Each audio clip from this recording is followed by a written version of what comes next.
Text 29. Shri Shuka Vacha Shri Shuka Vacha Ramasya Papadeshena Kalena Mogavanchita Samhritya Swakulam Svikam Chaksham Deham Chintayat Shri Shuka Vacha Ramasya Papadeshena Kalena Mogavanchita Samhritya Swakulam Svikam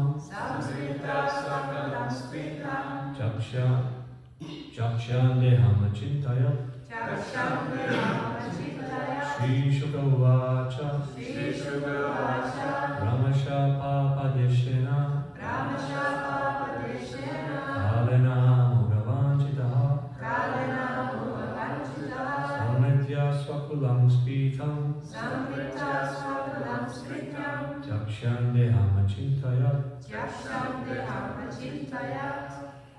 Shri Shuka Vacha. Shri Shukadeva Goswami said,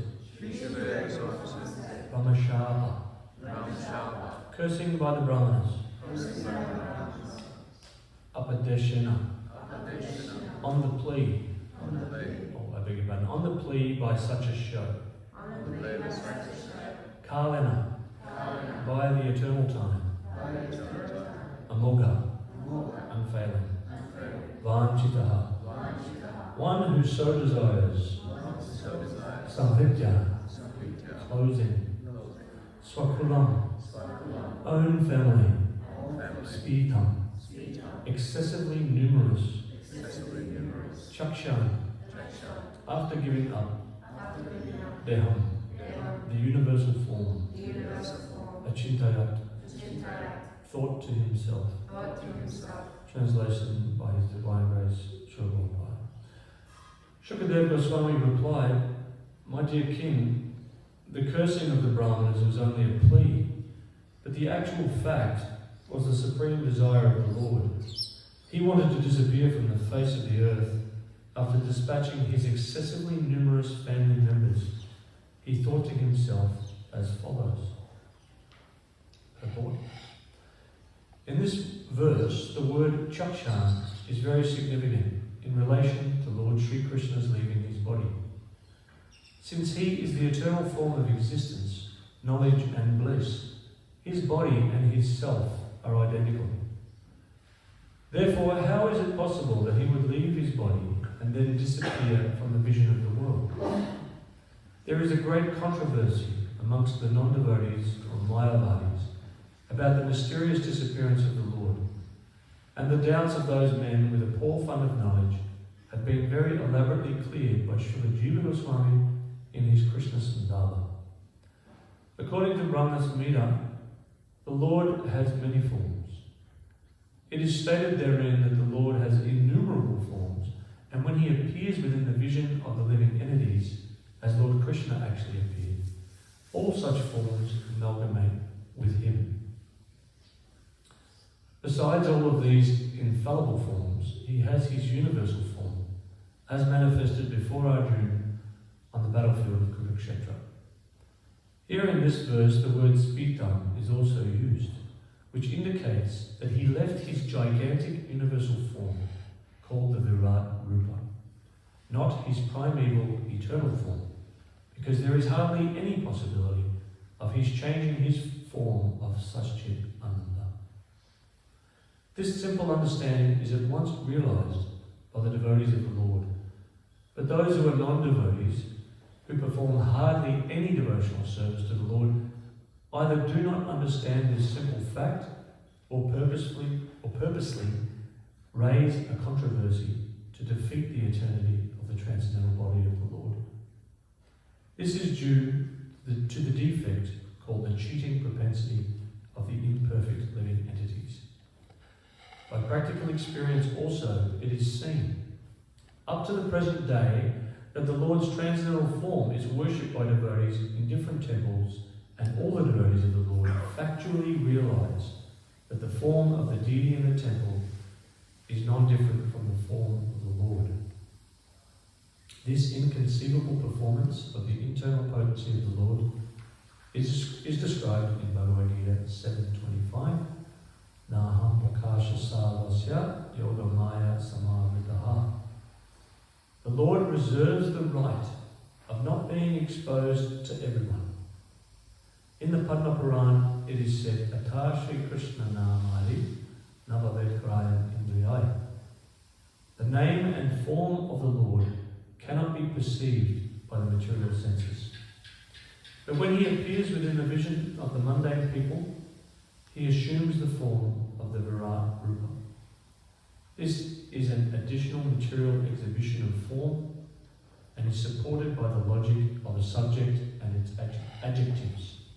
In grammar, when an adjective is taken away from the subject it modifies, does not change. Similarly, when the Lord quits his Virat Rupa, his eternal form does not change, although there is no material difference between himself and any one of his innumerable forms. In the 5th canto, it will be seen how the Lord is worshipped in different planets in his different forms, even now, and how he is worshipped in different temples of this earth also. Srila Jiva Goswami and Srila Vishwanath Chakravarti Thakur have very elaborately explained this incident of the Lord's disappearance in their commentaries, quoting various authentic versions of Vedic literatures. We purposely do not include them all here to avoid an increase in the volume of this book. The entire matter is explained in Bhagavad Gita, as quoted above.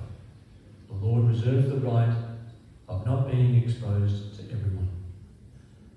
He always keeps himself out of the vision of the non-devotees, who are devoid of love and devotion.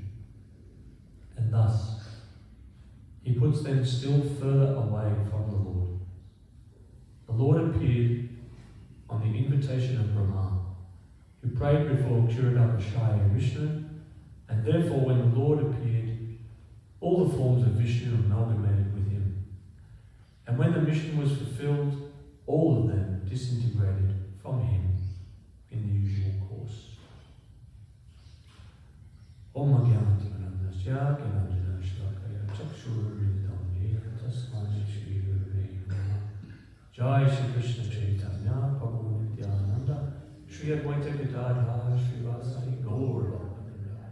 Hare Krishna Krishna Krishna Hare Hare Hare Ram Ram Ram Hare Hare. So here we are hearing transcendental literature, the Srimad Bhagavatam, where we get to hear the activities of the Supreme Personality of Godhead. How fortunate we are. So what is taking place here? Vidura approaches Maitreya. What's the backstory? Krishna has instructed Uddhava to go to Badarik Ashram, but Uddhava didn't listen to him, did he? What did Uddhava do? Uddhava followed Krishna and saw him sitting under a banyan tree with his right foot on his left thigh, I believe, smiling, beautiful eyes. And at that time, Maitreya Muni approached, and Krishna began to instruct Uddhava. And then after Krishna left, Uddhava is heading towards Badarik Ashram as per his instruction from the Lord, and he's happened upon Vidura. So, we had a question from Maharaj Parikshit to Shukadeva Goswami. Does anyone remember the question? No? Anyone here in yesterday's class? The question, in essence, is why did Uddhava remain alone? Why did all of the Yadus vanquish, disappear? Why did Krishna himself disappear? And why was Uddhava there? And we'll get that answer tomorrow. So please hang in there. The answer will be given tomorrow. Why Uddhava has been left alone, left to remain. And it's quite an emotional time. One could imagine that when a dear loved one leaves, it becomes a very emotional time. It's not different with the devotees of Krishna. Krishna is a person. Krishna has relationships. Krishna has friends, dear ones. In fact, Krishna has all kinds of relationships. And there's a great example given in the Krishna book and in the 10th canon when Sri Krishna and his brother Balaram entered into the wrestling arena of the demon king Kamsa. That at that time, what is described? Well, who can tell me? As he entered the arena, what's described there? All the people in the arena saw Krishna differently. There we are. So Krishna was able to reciprocate with everyone at the same time. Everybody saw Krishna in a different relationship. His parents were there, Devaki and Vasudeva, and they saw their dear loved son heading to what could be his end, to fight these gigantic wrestlers. They were overcome with fear and grief. Maybe fear, not grief, sorry. And then we had yogis. There were yogis in the crowd as well. How did they see Krishna? Super soul. Very good. And then we had Kamsa. How did Kamsa see Krishna? Death personified. Death personified. So Krishna is able to do this. He's able to reciprocate with everybody according to their mood towards him. And we're not that far removed from Supreme Personality of Godhead ourselves, as we are part and parcel of him. We can take stock of our own lives and see how we decide to interact with different people, allowing people to come closer to us, know us more intimately. Sometimes we reveal our innermost secrets to them and our desires. And other people we like to keep at arm's length, as the saying goes. And some people we even find we're inimical towards, or they are inimical towards us. And we reciprocate accordingly, as we see fit. Krishna does exactly the same thing. He reciprocates, as he states in the Bhagavad Gita, as they surrender to me, I reward them accordingly. So, it's a nice meditation for myself that Krishna is indeed a person, and as I decide to treat him and approach him, he will in turn treat me equally. So this is the process of Krishna consciousness, is unveiling and uncovering our relationship with Krishna. We're not learning something new, as Prabhupada told us. We're simply remembering what we've forgotten. And it's due to our time here in the material world and our experiences that we've built up many, many desires, and we've become contaminated or coloured. The mirror is covered with dust, if you like. The smoke, the fire is covered by smoke. That we're unable to see ourselves in our natural position, our natural persona, in relation to Krishna. So the process of Krishna consciousness is Chaitodapana Marjanam. It is cleaning the heart of all unwanted things in order to see the self. And it's described that as we see Krishna, we see the self simultaneously. And we can again resume our eternal loving relationship with that personality, Bhagavan, Shyamasundara, Krishna in his threefold bending form, holding the fruit. We hear that Uddhava is, well, I don't want to give it away perhaps, but we hear that Uddhava sees Krishna in his four-arm form, and then he's returning to Vaikuntha. So this is Uddhava's constitutional position. And it's exciting for us that we get to one day uncover that's why we read Srila Prabhupada's books, so that we can hear of all the different devotees' relationships with Krishna, become attracted to a certain rasa, a certain mellow, in interacting with Krishna and follow in their footsteps. And in the beginning, we follow in the footsteps of our spiritual master, his instructions, and the acharyas. In this purport, we hear the verse from the Padma Purana quoted, which Goswami Prabhu states in his Nectar of Devotion, Bhakti Rasamrita Sindhu, Atashi Krishna Namani Nablavet Prayam Indriyai. Does anyone know the rest of that one?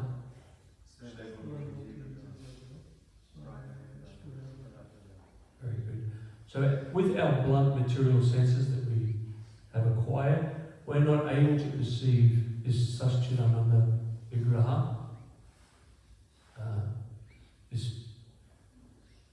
the fact that Krishna, the form of Krishna and Krishna himself are non-different. So, Sewan Mukha HG Yadunandana. Starting with the tongue, we vibrate transcendental sound in the form of the Maha Mantra, as given to us by our spiritual master, and we take Krishna Prasadam, the remnants of food left by Krishna, and we begin purifying our senses in that way. And just like the dull iron rod placed into the fire for an extended period of time takes on all the qualities of the fire, so our senses can be re-spiritualized by being engaged in spiritual activities. And there is no limit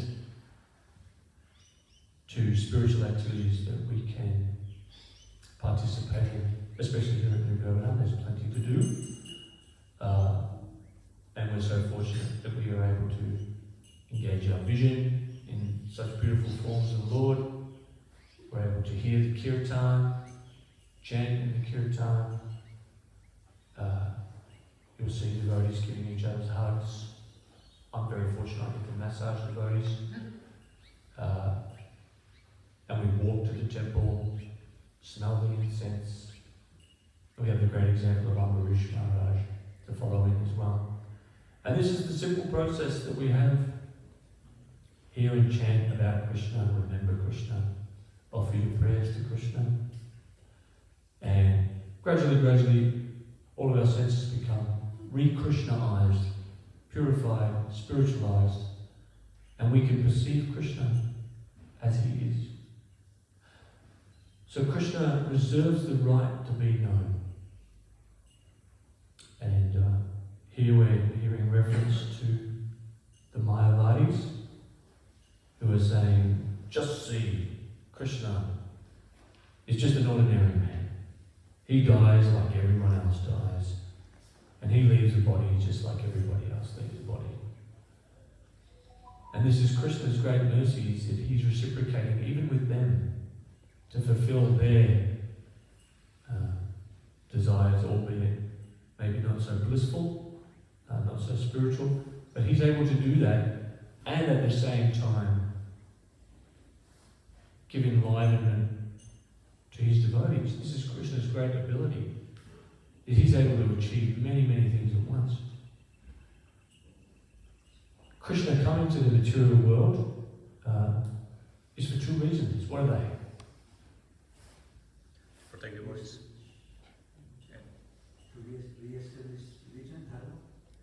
Yes, to enliven the devotees, to fire us up so that we're keen. And the other reason for Krishna's appearance in the material world? Annihilate the miscreant. What's a miscreant? Sorry, it's wrong. Opposed to the Lord, yes. Now this would seem that he's somewhat biased. Oh, hang on. Why is he being so nice to the devotees, and why is he killing people? So what's going on there? Why is Krishna apparently acting biased towards a certain person? Any answers? So it's a very interactive Bhagavatam class. Any answers, please? I feel like they're pacified. They want to be killed by Krishna. They want to be ignorant. Okay, yes. So again, same principle, he's reciprocating accordingly. So Krishna is impartial. He states in the Gita Preacher, I think, it's not a fault of the rain if it rains in the ocean or on fertile soil. The rain is equal. So Krishna is equal to all. Yes. So we want to align ourselves with his desires. Paripanaya sadhana. He comes to enliven us by his example, with his unlimited pastimes. We have access to unlimited pastimes where we can meditate on how Krishna reciprocates with everybody. And then we can put it to the test in our own lives. We can, by hearing these pastimes, our faith can increase, hopefully will increase, and we can begin to extend ourselves more and more into devotional service and feel and perceive the Lord's reciprocation with us, thus in turn increasing our faith even more, leading to more intensity in devotional service to the point of reaching bhava and prema, unalloyed, untainted, pure, unending, eternal devotional service to him. It's quite wonderful. So we want to align ourselves with his desires. And how do we know what Krishna's desires are? He says it? Yeah, and acharyas. And also acharyas. And also our acharyas. So we have two examples. We have Krishna's direct instructions, and we can see that he's instructed Uddhava just recently, and there is the Uddhava Gita later that we get to listen to as well. So we can hear Krishna's instructions to his devotees, including Arjuna in the Bhagavad Gita. And then we have the acharyas who are simply repeating that message. That is why they are acharyas. And then we in turn should also repeat that message to others. And in fact, how do we know what Krishna's desires are? Well, we had a recent incarnation of Krishna, in case you didn't hear. Sri Chaitanya Mahaprabhu. And what is his instructions? We just chanted them earlier this morning, and we have a famous quoted verse, Yare Dekhi Tare Kaha, Krishna Upadesh. Wherever you go, whomever you meet, tell them about Krishna. So this is the instruction of the Supreme Personality, and by trying to do trying to execute that instruction, we can try to please him. And his other instruction is Kirtaniya Sada Hari. Let us always chant the names of Krishna, proclaim them to everybody, give everybody the mercy that we've received, and simultaneously develop your dormant love of God and also give him pleasure. And this is the great eternal dance between the devotee and the Supreme Lord. Always trying to give the Lord pleasure, and he's always trying to give us pleasure. So, something I heard many, many years ago, and still think about a lot to this day, is that Krishna is unlimited. He is unlimitedly merciful, and his abilities unrestricted in any way, shape or form. So that means that if Krishna wants us to go back to him, that means that in every millisecond and the space in between, he's using all of his abilities, which are unlimited, all of the time, to attract me back to him. So that says a lot about me, because I'm not so attracted to go back to him. But there is no fault on Krishna's part, is how I like to think of this, is that we've been given all facility. And beyond that, sorry, I should finish that sentence. We've been given all facility to go back to Godhead, to achieve the unending happiness that we are all looking for. And there is no fault on Krishna's part. So where does the fault lie then? Well, it lies with me and it lies with us. Due to our material disease or our conditioning, we may not be feeling so enthusiastic to read Prabhupada's books every day. How many hours did Prabhupada say we should read his books every day? 1 hour. 1 hour. Thanks. Yeah. 2? 2 hours? 2 hours. Chant 16 rounds. Follow 4 regulated principles. But as we're in a diseased condition, this is the medicine. Hear and chant about Krishna. Purify ourselves of our material desires. And why do we want to do that? Because the Lord knows, and the Acharyas know, that even though it may bear some enjoyment, some pleasure, there's no doubt that there is pleasure and enjoyment in the material world. Even though it may grant us something, it's not going to satisfy us, and it's not going to fulfill us. So, in the beginning, we're sternly instructed to resist the 6 urges. Does anyone know the 6 urges? Nectar of instruction. We're reading that at the moment on Tuesday nights. Tongue, mind, belly, elbows. And blah, blah, blah, blah, blah, blah. Or speech. Speech. And anger. Anger. There we go. 6. So we're instructed by Rupa Goswami Pai, who heard this from none other than God himself, Lord Chaitanya, in Jagannath Puri. One should control the urges of speech, the mind, anger, the tongue, the belly, the genitals. And here we have that crossover with the jiva, the tongue, jiva vega. And then we heard, I've forgotten the other half of that verse. No, sorry, the Atasha Krishna Namani, Namba Vegrai Vidrai.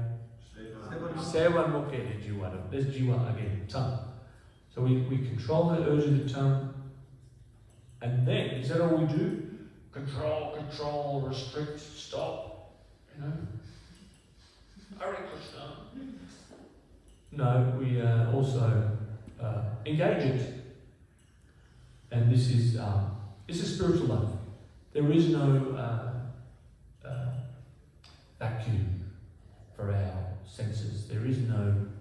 In the beginning we are, this is what I'm trying to say, in the beginning we are instructed to restrict the urges of the body and the mind. And then we're given the instruction to engage them. And by Srila Prabhupada's expertise, we've been given all of this amazing facility to engage our body and our mind and feel satisfaction. So there is no excuse.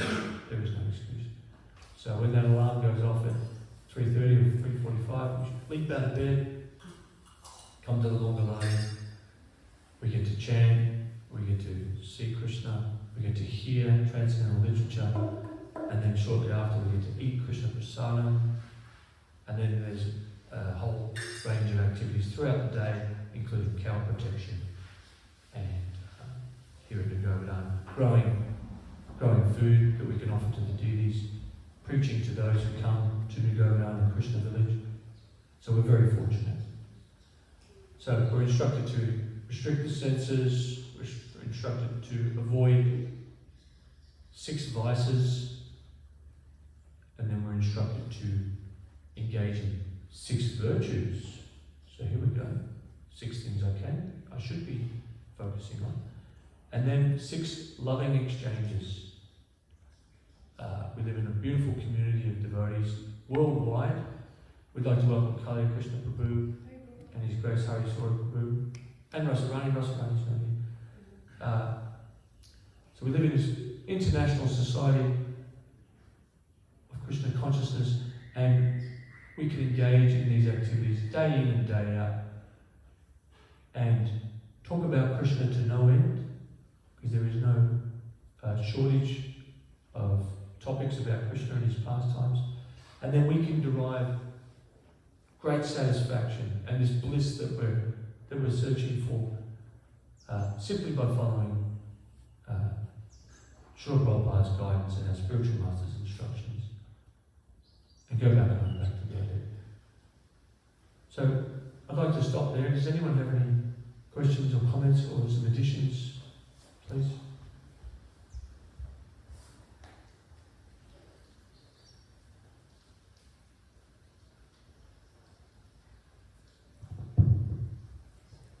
Nobody?